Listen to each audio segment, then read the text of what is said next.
Flyover family? Welcome to episode 6 of the Off-Season Grind Show. And today, there's a lot of stuff to talk about, including a huge extension for one of our key players, some most recent trade rumors and things of that nature, my take on the current QB rankings going into next season, that and so much more. So without further ado, let's fly on into it. So, in my opinion, it's important we talk about the biggest stuff first. Cam Jurgens, he signed a 4-year, $64 million deal with $39 million guaranteed and $17 million per year, which is second positionally. Absolutely well-deserved and things of that nature. Has a hard work ethic. Seen him come in from Nebraska. Has always done what Coach Stout asked of him and things of that nature. Always gotten better year by year. Obviously learned a lot from Jason Kelsey. Took his advice and, obviously first year starting, Pro Bowl, heck yeah, much deserving, got no problem with it. So the next big thing that we got to talk about is all the bull crap, AJ for Abdul Carter rumors and all that. It's not happening. As everybody's seeing or have the case, if Abdul Carter falls to 4, the Eagles will trade for him. No.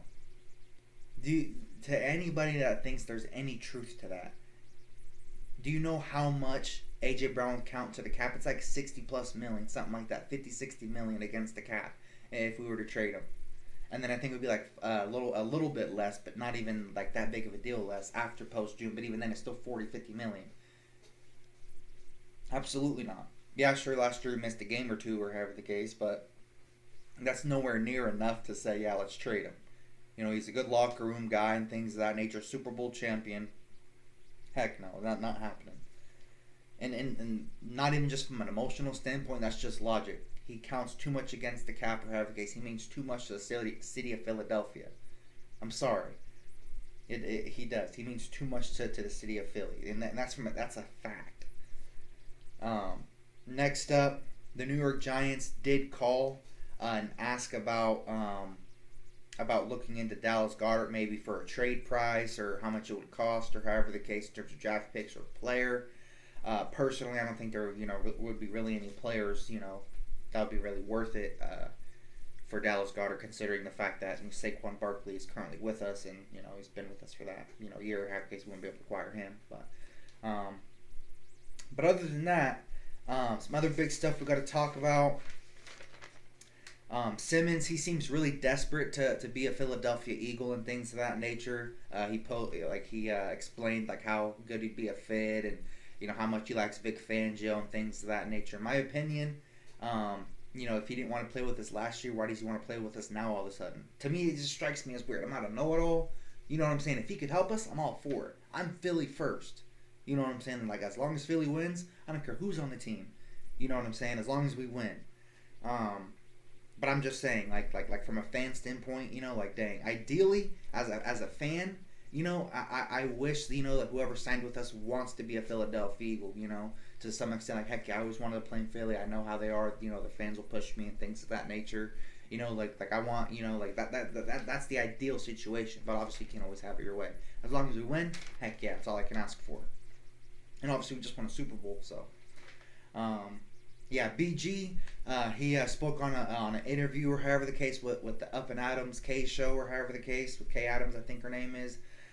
He said that he's only 90% retired. That kind of struck me or however the case. That's important due to the fact that defensive edge is one of our more important needs and things of that nature. So even if there's a 1% chance he could come back, you know what I'm saying? It's like they're telling me there's a chance. Definitely entertaining there. Even if it's as a coach and he doesn't officially come back, it would just be really, really exciting, for him to come back. Maybe Fangio can convince him or something like that. You never know. He also said that Nolan Smith will be the leader, however the case going forward. That he'll be the main guy or however the case, things of that nature. He also said that Jalen Hurts was number 1 for beating Mahomes. I have my rankings coming up in a bit. But yeah, the Eagles did make some roster moves or however the case. Well, just one particularly. Signed wide receiver, 6'3" guy.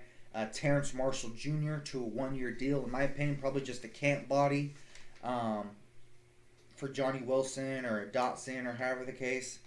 But yeah, that's just my opinion. I think he's just going to be a camp body or maybe competition for Johnny or Dotson or however the case. But yeah, probably just camp body.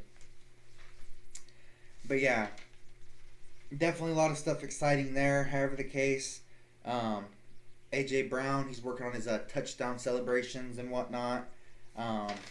Jalen Hurts, he posted like a really cool little workout video or however the case. It was like him lifting weights and whatnot. Stuck out to me. The things that stuck out to me, like it looked like he was lifting a lot of weight. I'm not an athlete or however the case. I'm a fan. You know what I'm saying? So I'm not trying to glaze.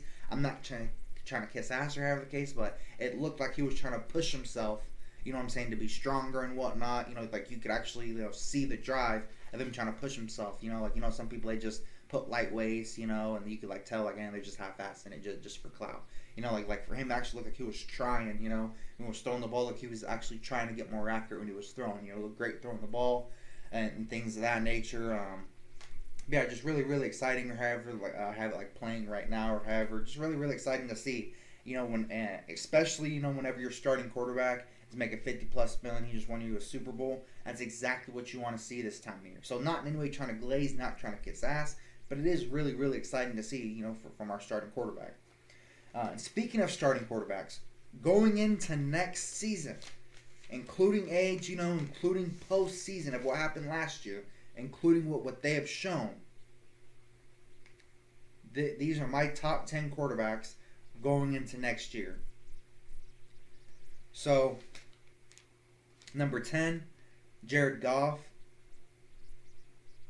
I mean, yeah, sure, he could put up yards, and yeah, sure, he can pass pretty and all that.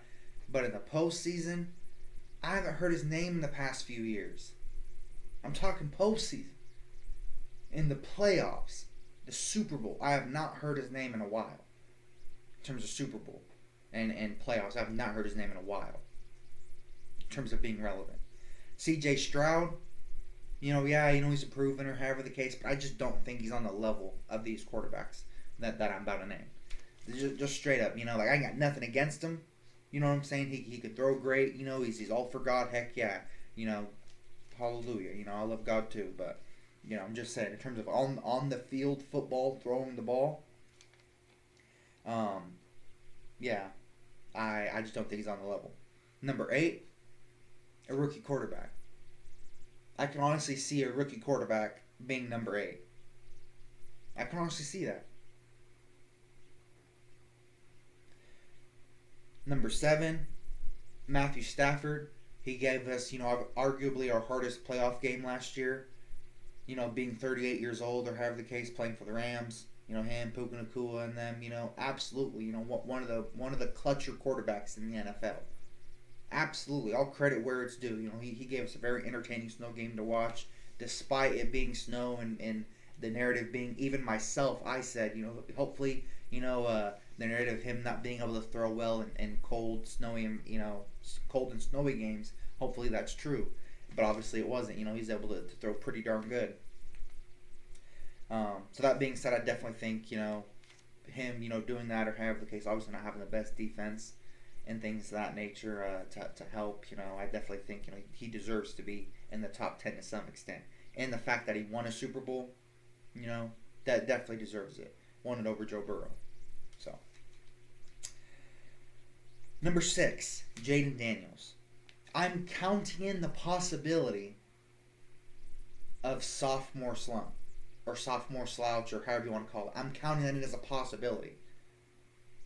Now, if it was his third year, however the case, and then his sophomore year, technically his second year in, wasn't that bad, still pretty good, then I could maybe put him on a little higher. But including that, I think number 6 is a pretty fair spot.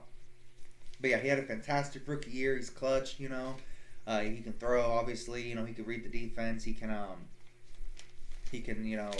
obviously make plays with his legs and things of that nature. And yeah, nothing against him. Next up, Lamar Jackson did win MVP.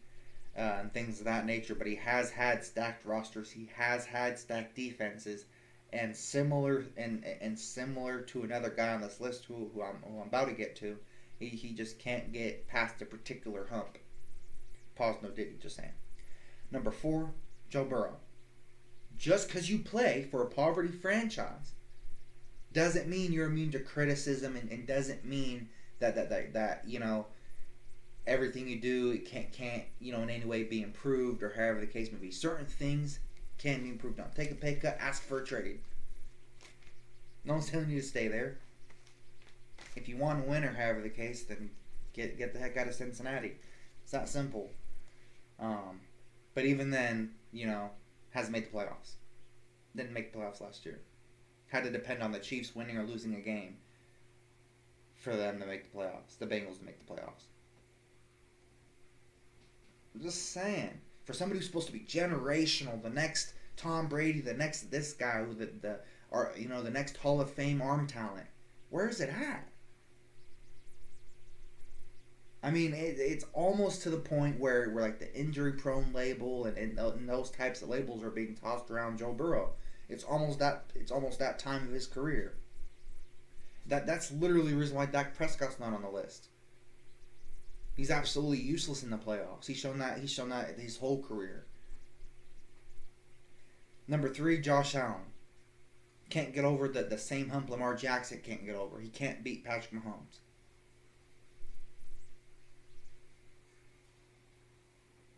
I'm just saying, he cannot beat Patrick Mahomes. It's just a fact. He cannot. Number 2 can, though. The guy I'm about to say can. Number 2, Jalen Hurts. 1-1 in the Super Bowl. Outplayed him twice, arguably. Obviously, he's not a defensive lineman. He's not a linebacker. So obviously, 17 points in the fourth quarter. 22 points in the second half. It's not Jalen's fault that the defense allowed that. I'm just saying. But in the second game, when the defense did their job, Jalen Hurts showed out. He did his thing, 280 yards. Saquon, I love Saquon, but he clearly wasn't the Super Bowl MVP. Clearly he wasn't the Super Bowl MVP. Just saying. Number 1, the best quarterback going into next year. This isn't the team around them or however the case. This is the quarterback based on what they've shown. Number 1, Patrick Mahomes. I'm sorry. I'm not a Mahomes fan. I'm not a Chiefs fan. But he has 3 rings, regular season MVPs, can clearly get it done in the postseason. He can beat pretty much everybody in the AFC. The only person that he's had any sort of modicum of a problem with is Jalen Hurts in the playoffs. The fact that Jalen Hurts has beat him this year in the playoffs, outperformed him in the Super Bowl. 3 interceptions, one of them being a pick-6. He was throwing to everybody but Jalen Hurts pretty much. He was throwing to Zach Bond, Cooper DeJean. He was throwing to pretty much everybody except Jalen. Jalen Hurts only threw 1 pick. 1 pick to 3. 280 yards, 3 passing touchdowns. Patrick Mahomes couldn't move the ball until the starters were pulled. And then he scored like 2 back-to-back 90-yard touchdowns or whatever it was. After Cooper DeJean and all them were already out. After they got a pick-6. I'm just saying, that is legitimately what happened in the game. So, that being said, he is number 1, in terms of going forward, in terms of the all-time rankings. And obviously he's not washed up. He's not 45. He's only barely about to be 30. If anything, 28, 29. 28, 29, or 30. One of those few. But thank you guys so much for watching today's episode. That's all I have for you guys today. Sorry that it's been such a while, or however the case. It's just I've had to rearrange everything, and just a crazy week, to be completely honest with you guys. Thank you guys so much for sticking with me. I've been your humble host, Philly Flyover. Thank you guys so much for watching the 6th episode of the Off-Season Grind Show. God bless. Peace out. Peace.